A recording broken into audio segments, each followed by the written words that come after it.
V tomto projekte sme zostrojili zariadenie, ktoré dokáže podľa farieb rozlišovať emócie a zároveň povedať, o aké emócie ide. Nazývame ho farby emócií. Na náš projekt sme použili Nezha inventorský stavebnicu, senzor farby a MP3 prehrávač od Elecfreaks. Takto vyzeral náš projekt po skladaní podľa návodu, iba so senzorom farby. Pridali sme túto konštrukciu s MP3 prehrávačom a presunuli sme senzor farby. Toto je finálna verzia nášho projektu, kde už je pridaný MP3 prehrávač. Na obrázkoch môžete vidieť, ako ukazuje rôzne emócie.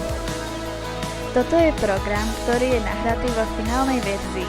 Je urobený pomocou základu z návodu a vylepšený nami. Je vytvorený v Make-code. Mladosť.